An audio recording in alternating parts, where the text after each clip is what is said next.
कैसे हैं आप? उम्मीद है खुश होंगे, प्रसन्न होंगे और मजे में होंगे।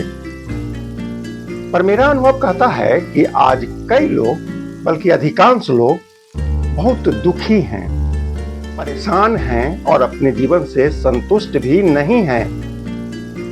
कई लोग ऐसे भी हैं जो आत्महत्या करने की सोचने लगे हैं। आप सोच रहे होइएगा कि दुख का कारण अभाव होगा, तो ऐसा बिल्कुल नहीं है।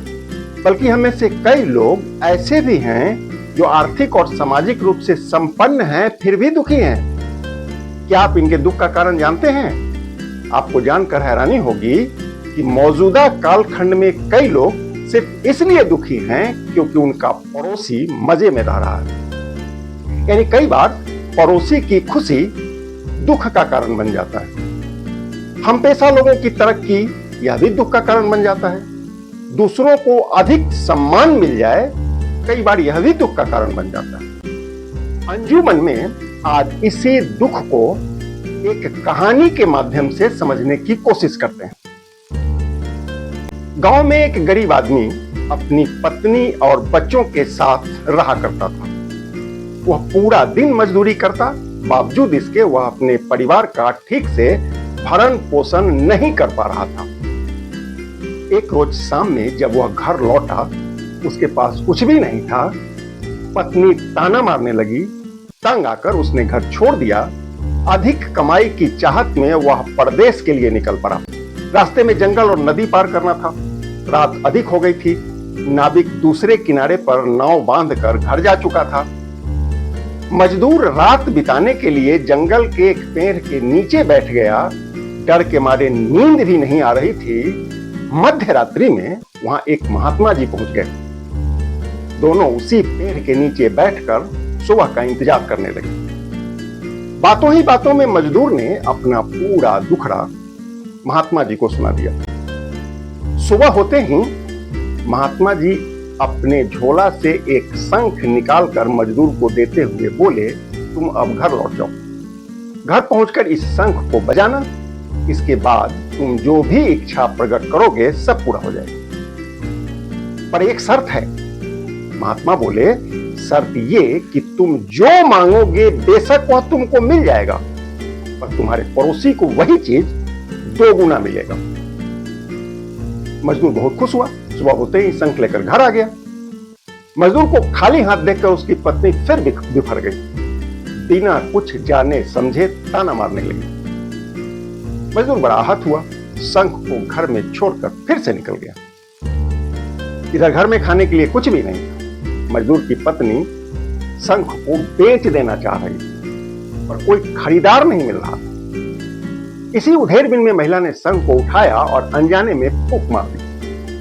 शंख बजते ही एक ध्वनि सुनाई पड़ा, तुम्हें क्या चाहिए? महिला चौंक गई। कौन बोल रहा है?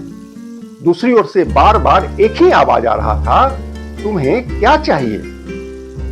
झल्लाकर महिला ने कहा, भोजन चाहिए। जल्दी ही 56 प्रकार का पकवान महिला के सामने था। बरसों बाद उसने भर पेट लजीज भोजन ग्रहण किया। इसके बाद यह सिलसिला चल पड़ा। महिला शंख बजाती और लजीज भोजन हाजिर।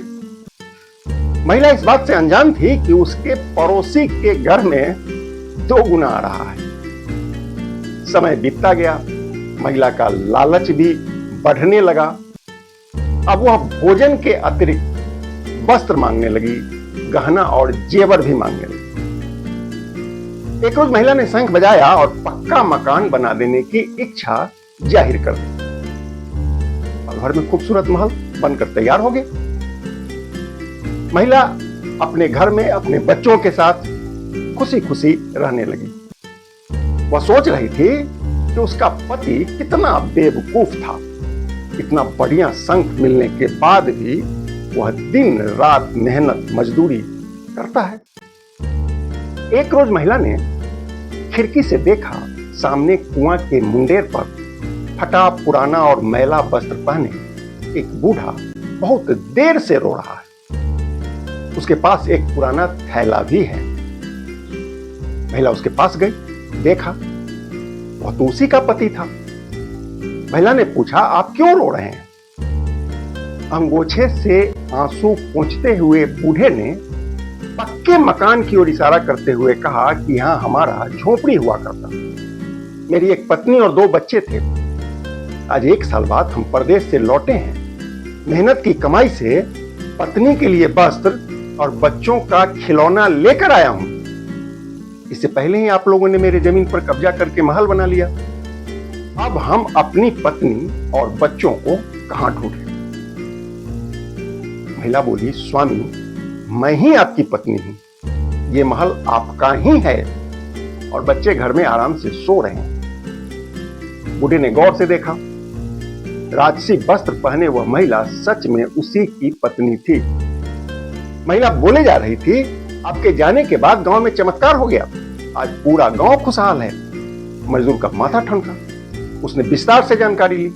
जब उसको पता चला कि यह तो शंख के वजह से हुआ है, तब उसने माथा पीट लिया। कहने लगा, तुम्हारे घर 1 थाली भोजन आया, पड़ोसी के घर 2 थाली पहुंच गया। तुमने 1 जोड़ी गाय मांगी, पड़ोसी को 2 जोड़ी गाय मिल गया। तुमने जो वस्त्र मांगे उसका 2 गुना पड़ोसी को मिला। तुम्हारे महल 1 मंजिला है, देखो तुम्हारे पड़ोसी का 2 मंजिला महल। यह सब तुम्हारे वजह से ही हुआ।